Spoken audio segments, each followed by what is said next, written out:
Hello दोस्तों, आप सभी का फिर से स्वागत है मेरे चैनल ये जीवन है। और आज की जो कहानी है बहुत ही ज़्यादा इमोशनल कहानी है। आप ज़रूर इस कहानी से मोटिवेट होंगे। तो चलिए फिर आज की कहानी को शुरू कर लेते हैं। लेकिन इससे पहले जो भी लोग पहली बार चैनल पर आए हैं, चैनल को सब्सक्राइब कर लें और वीडियो थोड़ी सी भी अच्छी लगे तो लाइक ज़रूर करके जाना। तो चलिए फिर कहानी को शुरू कर लेते हैं। मेरे देवर की आंखें नहीं थी, मगर पति का लाडला होने के कारण मैं उसके सारे काम करती। कभी उसके कपड़े बदलती, कभी पास बैठकर उसकी सारी बातें सुनती। वह भाभी भाभी करके मेरे और करीब आ जाता।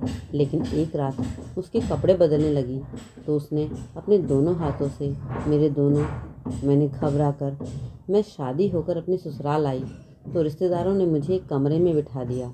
वहीं सामने ही सोफे पर मेरा छोटा देवर बैठा था और मुझे घूर घूर कर देख रहा था और मुस्कुरा भी रहा था। मैंने तिरछी नज़रों से उसे देखा। उसकी हरकतें थोड़ी अजीब लग रही थी। उसकी उम्र लगभग 18 साल की थी। अच्छा प्यारा सा लड़का था, लेकिन ऐसी हरकत कुछ ठीक नहीं लग रही थी। 15 मिनट तक ये सब चलता रहा। औरतें मेरे पास आती रही और मुझे मिठाई खिलाती रही, लेकिन मेरा देवर ना तो उठकर मेरे पास आया और ना ही मुझसे कोई बात की। बस सामने बैठकर एकटक मुझे देखे जा रहा था। 2-4 बार मेरी नज़र उस पर पड़ी तो मैंने उसे खुद को देखते हुए पाया। मैंने दिल में यह सोचा कि बहुत ही बेशर्म लड़का है। बड़ी भाभी तो माँ और बड़ी बहन जैसी होती है, उसे ज़रा शर्म नहीं। ये कैसे सबके सामने मुझे ताके जा रहा है। अब मैं माथे पे बल डाले उसे घूरने लगी थी, लेकिन अजीब पागल था। बस मुझे ही देखे जा रहा था और मुस्कुराए जा रहा था। मुझे उसके यूँ मुस्कुराने पर गुस्सा आने लगा था। खैर, रस्म ख़त्म हुई और मैं अपने कमरे में आ गई। मेरा मूड बहुत ख़राब हो चुका था। इस पर विजय भी मेरे कमरे में देर से आए तो मैं बिल्कुल ही उदास बैठी थी। वह मेरे पास आकर बैठे तो मैंने उन्हें गुस्से से देखा। मुझे यूँ उदास देखकर कहने लगे, क्या बात है सोनिया। फिर वह समझे कि शायद वे काफ़ी देर से कमरे में नहीं आए हैं, इसलिए मैं नाराज़ हूँ। कहने लगे, मेरे दोस्त आज मेरा पीछा ही नहीं छोड़ रहे थे। तुम तो जानती हो ऐसे मौके पर दोस्तों की हंसी मजाक कितनी होती है। खैर, फिर विजय की तारीफ सुनकर मेरा मूड खुश हो गया। मैंने देवर की बात को अपने पति के सामने दोहराया नहीं था कि क्या सोचेंगे। आते ही मेरे भाई के बारे में ऐसी बातें शुरू कर दी हैं। मेरे पति का एक ही भाई था, माँ बाप नहीं थे। घर में मैं, मेरा पति और मेरा देवर ही था। सुबह जब मेरी आंख खोली तो विजय कहने लगे, आज का नाश्ता मैं बाजार से लाया हूँ, लेकिन देखो मेरे घर में कोई औरत नहीं है, इसलिए आज की मेहमान नवाजी तो मैंने निभा दी है, लेकिन कल से सब कुछ तुम्हें ही संभालना पड़ेगा। यह सब मैं पहले से ही जानती थी, इसलिए मैंने कोई एतराज़ भी नहीं किया। जैसे ही मैं नाश्ता करने के लिए बाहर आई तो नाश्ते की टेबल पर मेरा देवर बैठा था। मैं उसके सामने बैठ गई। उसने मुझसे बात की, मुझे देखकर मुस्कुराने लगा। जब विजय टेबल के पास आए तो मेरी तरफ ना आकर उन्होंने सोमेश के पास बैठकर उसकी प्लेट में सब्जी डाली और रोटी तोड़कर अपने हाथ से खिलाने लगे। यह देखकर मुझे बड़ी हैरत हुई थी और इससे ज़्यादा हैरत मुझे यह हुई कि सोमेश अब भी सामने बैठा मुझे ही देखे जा रहा था। उसे तो अपने भाई का भी लिहाज ना था और गुस्सा मुझे विजय पर भी आ रहा था कि वह तो इसे रोक सकते थे। और ऊपर से मुझे यह बात और भी अजीब लग रही थी कि विजय से खुद क्यों खाना खिला रहे हैं। वह 18 साल का लड़का था, क्या खुद नहीं खा सकता था। मैंने कहा, विजय सुमेश खुद भी तो खा सकता है, आप अपना नाश्ता करें। मेरी बात सुनकर वह कहने लगे, सोनिया वह अंधा है, देख नहीं सकता। मैं तो जैसे विजय की बात सुनकर सुन ही हो गई। मेरा निवाला हाथ में ही रह गया। मैं बड़ी हैरत से उसे देखने लगी। अच्छा खासा खूबसूरत लड़का था। इसकी आंखें भी भूरी कलर की थी, बेहद खूबसूरत था। मुझे न जाने क्यों बड़ा ही दुख और अफसोस हुआ कि इसकी आंखों में यह कमी थी कि वह देख नहीं सकता था। और कल से मैं न जाने दिल में से कितना बुरा भला कह चुकी थी। शादी से पहले विजय ने मुझे इसलिए नहीं बताया था कि वह नहीं चाहते थे इस वजह से उनका रिश्ता टूटे। विजय के चेहरे पर उदासी थी। कहने लगे कि यह बचपन से ही अंधा है, देख नहीं सकता। इसका बहुत इलाज करवाने की कोशिश की, लेकिन डॉक्टर कहते हैं कि ऑपरेशन से भी कोई फ़ायदा नहीं है। कहने लगे, इसके सारे काम मैं करता हूँ, लेकिन अब यह जिम्मेदारी तुम्हारी है। तुम अपना छोटा भाई समझकर इसके सारे काम किया करो। मैंने कहा, ठीक है, लेकिन मुझे बेहद अफसोस हुआ यह सुनकर कि वह अंधा है। वह देखने में कितना खूबसूरत और हसीन था। क्या ही कोई होता, काश यह देख भी सकता। मेरी बात पर सोमेश की आंखों में आंसू छलके थे। कहने लगा, भाभी मेरी बड़ी ख्वाहिश थी कि मैं आपको देखूं, लेकिन देखो मेरी बदकिस्मती, एक ही भाभी है और मैं उसे देख भी नहीं सकता। कुछ देर पहले जो मेरे दिल में उसके लिए नफरत के जज्बात थे वह हमदर्दी में बदल चुके थे। लेकिन मेरे होश इस वक्त उड़े जब मेरे पति ने अपनी ड्यूटी ज्वाइन कर ली। जब वे अपने काम पर जाने लगे तो मुझसे कहने लगे कि शोमिस को खाना भी तुम्हें अपने हाथ से खिलाओगी और कपड़े भी तुम ही पहनाओगी। खाने का तो सुनकर ठीक था, लेकिन कपड़े, यह सुनकर तो मेरा दिमाग थोड़ा सा चकरा गया था।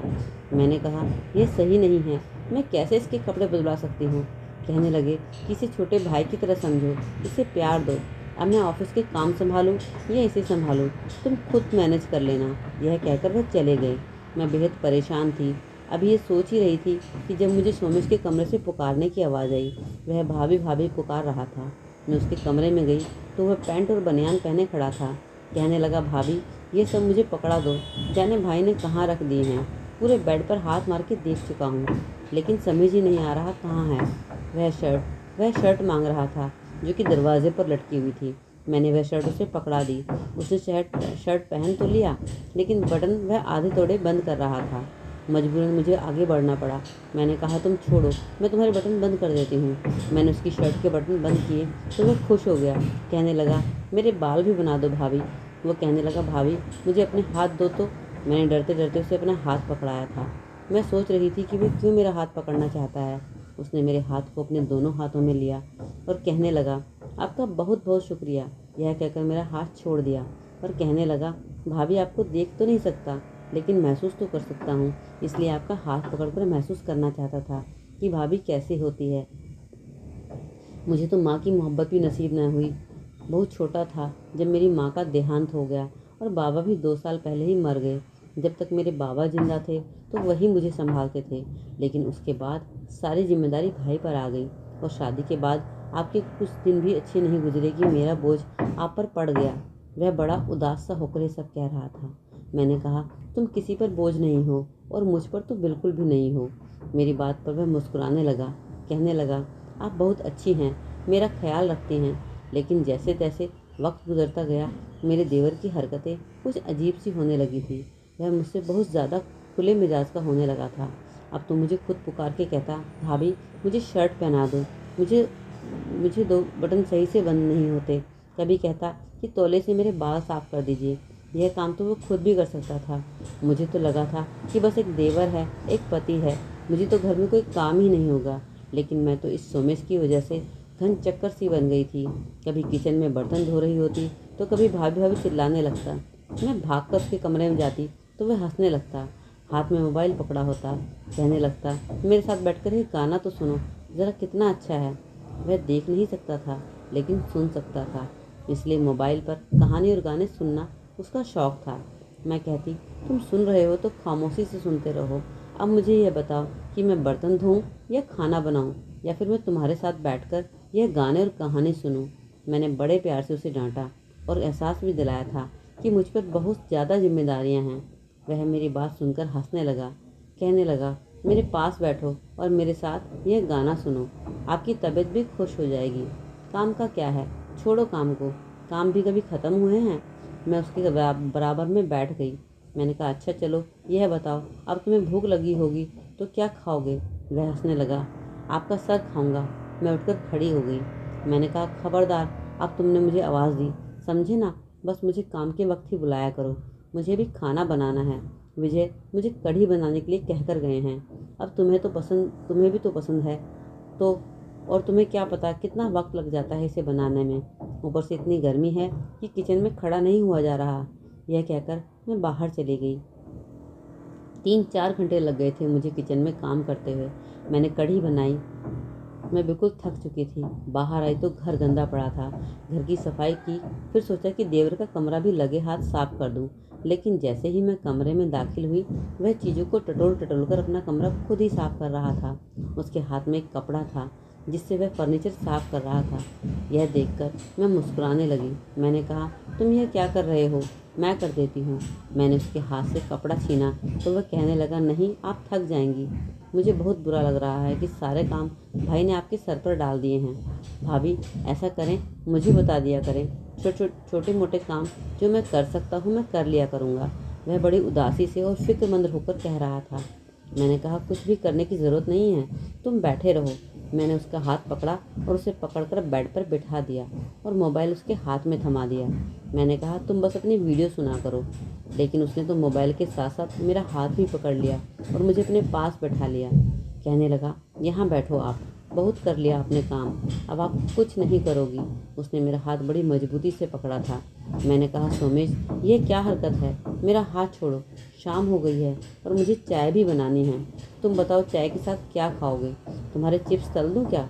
नहीं, कुछ नहीं खाना मुझे। आप मुझे भी अपने साथ किचन में लेकर जाएं। बस मुझे बताएं कि चाय कैसे बनाते हैं। मैंने कहा, तुम मेरी फिक्र छोड़ दो। यह कहकर मैंने अपना हाथ उसके हाथ से छुड़ाया और किचन में आ गई।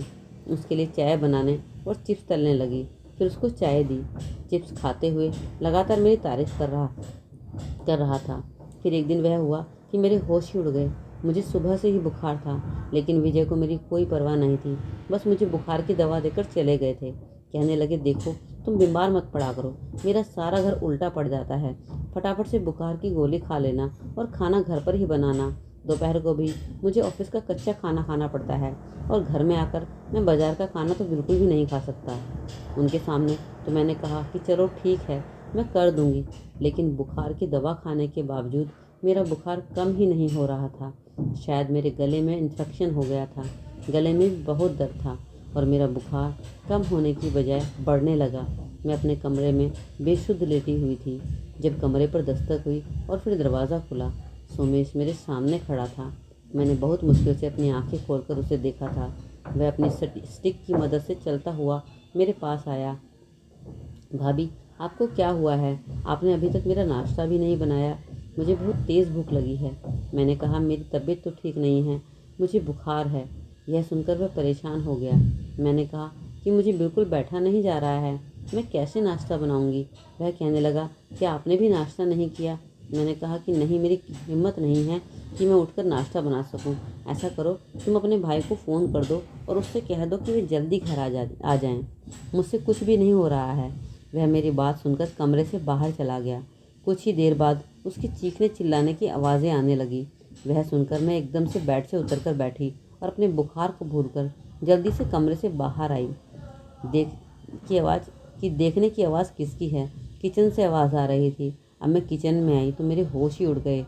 उसके कपड़ों पर आग लगी हुई थी। मैंने फटाफट से रस्सी पर टंगी तौलिए को उतारा और फटाफट से सोमेश की शर्ट पर लगी आग को बुझाने लगी। लेकिन उस वक्त तक उसका पेट और बाजू जल चुका था। वह चिल्लाए जा रहा था। मैंने कहा, तुम क्या करने गए थे किचन में? कहने लगा, मैं आपके लिए चाय बनाने गया था। वह तड़पते जा रहा था। कहने लगा, मुझे क्या पता था कि आग लग जाएगी।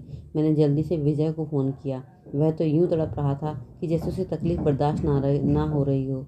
उसके पेट और बाजू जल गए थे। वह तड़पते हुए जा रहा था। विजय को जब पता चला तो वह भी थोड़ी देर बाद घर पर आ गए। उसका पेट और बाजू काफ़ी हद तक जल चुका था और वह रो रहा था। विजय उसे डॉक्टर के पास ले गए। मैं घर पर ही थी और बेहद परेशान थी कि तब तक मुझे मेरे पति का फ़ोन आया। मैंने फ़ौरन से फ़ोन उठाया कि सोमेश कैसा है? वह कहने लगे, इसका पेट और बाजू बहुत जख्मी हुआ है। मैंने तुम्हें कहा भी था कि इसका ख्याल रखा करो। यह कहकर विजय रोने लगा। कहने लगा, मुझे बहुत फिक्र रहती है इसकी, तकलीफ़ बर्दाश्त नहीं हो रही है। वह बुरी तरह से चिल्लाए जा रहा है। मैंने कहा, मुझे बुखार था, मुझे क्या मालूम था कि वह कब किचन में चला गया। आंसू तो मेरे भी बह रहे थे। विजय कहने लगा कि मैं अस्पताल में ही रहूँगा, तो मेरा इंतज़ार मत करना। मैंने कहा, ठीक है। मुझे लगा कि सुबह तक सोमेश को राहत मिल जाएगी, वह ठीक हो जाएगा और फिर घर आ जाएगा। मैं उसका बहुत ख्याल रखूँगी। लेकिन जो खबर मुझे सुबह सुनने को मिली, मेरे होश ही उड़कर रह गए। विजय ने कहा कि सोमेश हम लोगों के बीच नहीं रहा। यह सुनना था कि मैं रोने लगी। मैंने कहा, विजय, आप ये क्या कह रहे हैं? उसको बस जरा सी आग ही तो लगी है, ऐसे कैसे हो सकता है? वह कैसे मर सकता है? मैं रोए जा रही थी। रो तो मेरे पति भी रहे थे। कहने लगे, आग इसके दिल तक पहुंच चुकी थी। बहुत कोशिश की डॉक्टर ने, लेकिन इसे तकलीफ सही नहीं जा रही थी। पूरी रात मेरा भाई दर्द से तड़पता रहा था। मेरा हाथ पकड़कर कह रहा था, भाई, मैं मरना नहीं चाहता, मुझे जीना है, मुझे बचा लो। अभी तो बहन जैसी भाभी मिली है मुझे। लेकिन वह जा चुका था। यह सदमा दोनों मियाँ बीवी के लिए बहुत ही बड़ा था। मुझे अक्सर घर में सोमेश की भाभी भाभी पुकारने की आवाज़ आती थी। मैं भागकर जब उसके कमरे में जाती तो खाली कमरा देखकर मैं फूट फूट कर रोने लगती। कभी मुझे लगता कि वह हंस रहा है, कह रहा है, भाभी छोड़ो सारे काम, मेरे पास आकर बैठो, मैं आपको गाने सुनाता हूँ। चंद महीने बाद मैं पेट से हुई थी। विजय मेरा बहुत ख्याल रखने लगे थे, लेकिन यह पूरा वक्त भी मेरे देवर की याद मुझे सताती रहती थी। वह बहुत ही अच्छा इंसान था और मैं खुद सोच रही थी कि काश मैं उठ जाती, नाश्ता बना लेती, पर जो किस्मत में होता है उसे कौन रोक सकता है। और फिर मेरा घर बेटा पैदा हुआ। विजय बहुत खुश थे। उन्होंने कहा, बेटे का नाम तुम अपनी मर्जी का रखो। मैंने कहा, मुझे इसका नाम सोमेश रखना है। मेरी बात सुनकर विजय की आंखें भर आई थी। अपने भाई के लिए मेरा प्यार देखकर उनका दिल मेरे लिए और भी प्यार से भर गया था। रिश्ते कुछ होते ही ऐसे हैं। हम एक दूसरे का ख्याल रखें, एक दूसरे से प्यार करें, एक दूसरे की भावना समझकर एक दूसरे के रिश्तेदारों को समझें, उनके परिवारों को समझें, तो घर घर नहीं स्वर्ग बन जाता है। तो दोस्तों, आज की ये कहानी आपको कैसी लगी ज़रूर कमेंट सेक्शन में बताइएगा। अच्छी लगी है तो लाइक कर दीजिए और चैनल पर पहली बार आए चैनल को सब्सक्राइब करके ज़रूर जाना, बिना सब्सक्राइब किए नहीं जाना। तो चलिए फिर मिलते हैं अगली कहानी में, तब तक के लिए अपना ख्याल रखें। Bye bye, take care.